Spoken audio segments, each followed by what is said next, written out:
want to talk a little bit, guys, about the show Echo, which is coming out very, very soon. I want to talk about it because it is being released on both Hulu and Disney Plus. It's not just coming out on one platform or the other. And one of the directors from the show has made a couple of what I would call concerning comments towards the material they're working with. Her name is Sydney Freeland. She also worked on Reservation Dogs. I almost said Reservoir Dogs. She worked on Reservation Dogs. I assume she's Native American she is, as well. So it's really important to her that Echo is a deaf Native American woman. Yes, I want to read through a little bit of what is said here. It says, Echo's powers are similar to that of Taskmaster in the comics. The problem is what the director said here is that the powers were lame, so they just changed them, which is very, very annoying. And so we don't know what that means yet. It says, she gained Daredevil's acrobatic abilities and Bullseye's uncanny aim after watching tapes of their fights, which is why she's a worthy adversary. However, this is apparently not happening in the MCU. As Echo is deaf, a female, and Native American, Freeland says that representation matters. Quote, representation was extremely important to myself and to everyone on the crew. First of all, can you imagine just being one of these crew members who's just like struggling to get by? Especially with the strikes. And these you read people this, are just like lecturing you about all this stuff that doesn't affect your bottom line at all. You're like, I care more about my bartending job than this MCU show. It added representation was important in the show, as well as efforts were made to ensure, quote, a high level of authenticity during production. The problem is they changed the power set and make it completely different from the comics because you decided that it was inconvenient and boring for the screen. So how important was it to you really for that to be something that you were willing to change so haphazardly?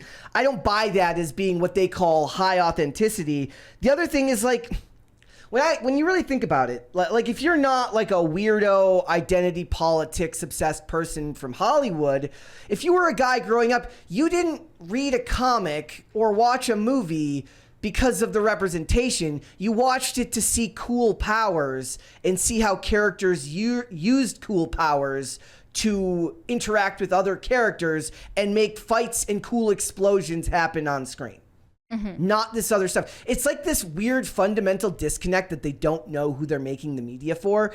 Like, it's almost like they realize that like what their job is and they don't realize what their job is. They realize what's important to them, but it never makes it past there, not realizing that your job is not just to make stuff that's important to you. It's supposed to make stuff that resonates with the people who are tuning in to watch it. And none of the people that grew up reading Marvel Comics, who, make no mistake about it, are the only ones who are going to know who the character was in the first place because it's such an obscure character. They didn't grow up reading comics.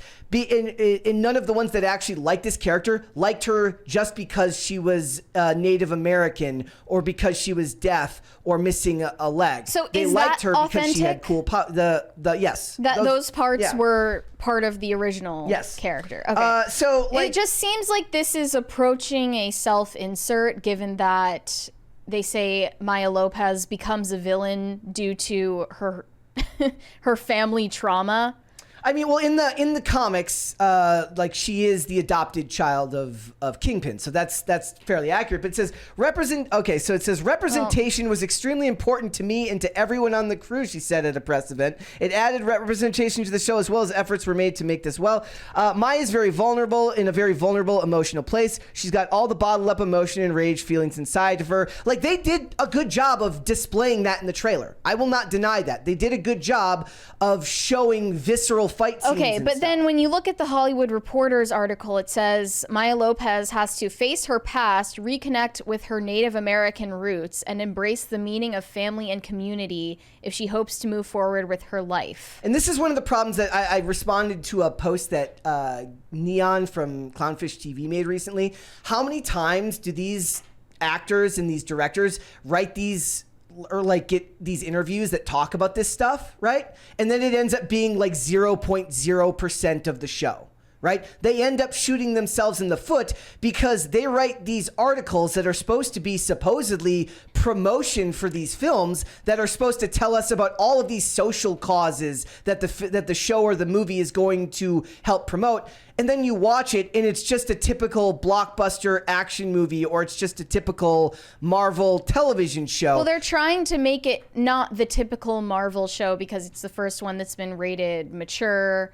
And they said it's a little on the grittier side of Marvel, shows what Marvel is capable of. It's a new direction for the brand, especially for Disney Plus. Yeah. So they're trying to make it more realistic. People on the show die.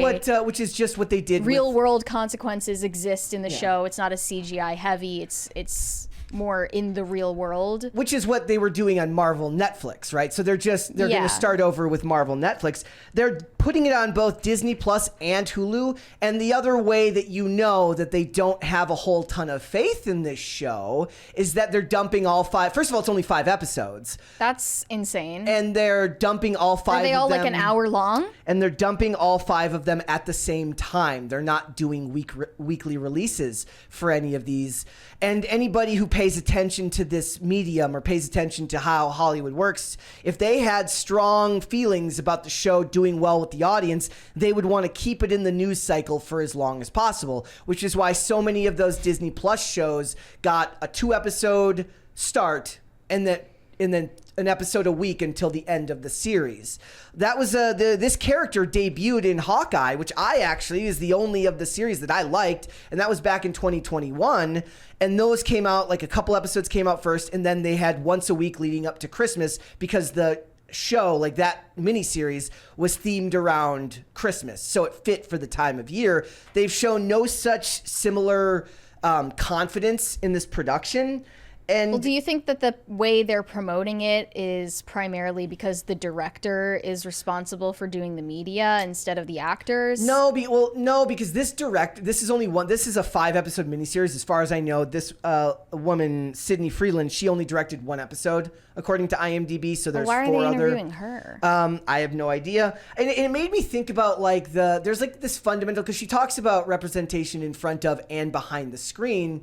And we're going to talk about it later too, about like the desire to get more women behind the camera, which is an admirable goal as long as you're actually taking it on meritocratic grounds that they're actually. Why is that an admirable goal? I said as long as you're focusing on the meritocracy first, right? But that's inherently. That inherently flies in the face of meritocracy if you're looking to get more women behind the camera. So what I'm saying is like, if you're not focusing on getting better directors instead of focusing on quotas, they're not doing it in a meritocratic way. No, I mean, I haven't seen this yet, so I have no idea what her skill level is or anything like that. I don't know if they got. I'm not saying it's impossible to find a diversity hire who's good at their job. Yeah. But if you're looking for diversity hires in the first place, it's obviously not meritocratic. Let me rephrase. It's a desire born out of an admirable idea, but wouldn't be admirable in practice because it would fly in the face of someone actually getting the job solely based on their talent, right? Mm-hmm. So what's interesting is like when I read these interviews, it seems like the women want to focus on the representation and on the diversity because those are the issues in these stories about her background and stuff. That matters to them, right? What men care about are cool powers, cool fight scenes, and interesting characters that look cool. And the medium was designed in the past to be shown to men because they were the primary buyers of the books. Now it's the same thing we talk about with why this is going to fail and stuff like Barbie isn't, because you're promoting an idea for a series that's aimed towards women, but it's being marketed to men. So it's just blah. It's nothing. Mm-hmm. And I don't know where you go with that. I don't know how you fix it. All you really have to do in a situation like this is say her character overcomes tremendous odds. She's got cool powers. She even the family trauma part doesn't have to sound like a buzzword, right? Like she overcomes the sins of her father to become a better hero, something like that, right? You don't need to couch it in this very, very modern language that just trauma just drives people away, right? Especially when you think about the trailer, which was the opposite of what she's doing here, which was very dark, very violent. Like the article and the things that they're focusing on seem to fly in the face of what the trailer actually showed us, which is why I believe that they cut that trailer together hastily to kind of cover for the fact that Disney had this crappy article come out from Variety that was making Marvel look really, really bad. And I just feel like these marketing departments have not learned what actually gets people excited to watch stuff. They can't seem to figure that out. And the young lady who starred in this, she's obviously they're on strike right now, so she cannot give any press or any interviews. Yeah, like a director is not going to be as media trained as the actor. It's it's annoying because they talk about how authenticity matters to that. She talks about how authenticity matters, but they will race, gender, and sexuality swap whenever they can, whenever it fits the narrative for what they want to push. So authenticity doesn't matter to them. The agenda matters to them. And that's very, very frustrating to see them kind of use such a claim while very clearly not living up to those ideals when they're going ahead with stuff like this. Like if they can't race swap, they're going to just swap the character's powers. Yeah. Instead, they have to swap something. Like even the idea that they call it boring is annoying to me. It's like as a writer and director, you should look at that as a challenge, not as something to just change. I didn't even think that the powers she described were lame. They weren't. They're cool. That's the problem. But that's the thing. Why was the character popular in the first place? I think a guy. Well, I mean, she's a pretty C or D list character. I think guys would read that and think that sounds cool. I think a girl reads that and it's not very interesting to her. Well, that's a good point, though. Why are they making a bunch of shows about D-list characters? Because they want to save the A-list ones for nothing because they're not doing them anymore. They're like, what's the point? They did, instead of making the Falcon movie, they decided to make they decided to make Sam Captain America, knowing that it's not going to work the same way it would as if they had Chris Evans or just recast. And even then, like, it's probably too soon for something like that. You can't bring back those characters. It's a mess, and I think they believe that they had done so well for so long that the Marvel machine was enough to prop up C and D list characters. And what they're realizing now is, yes, people went there for Marvel, but in the absence of a bunch of like grand slams in a row, you would need Captain America to bring them back to the box office. You would need Iron Man to bring them back to the box office. You cannot prop up C and D list characters on the Marvel name alone anymore because there's none of the goodwill that used to exist there from the fans because of all the flops that have come out recently. Thanks for watching. Listen to full episodes of Pop Culture Crisis on Spotify. Keep up with us on social media and make sure you subscribe and ring that bell so you never miss the show. Bye, guys.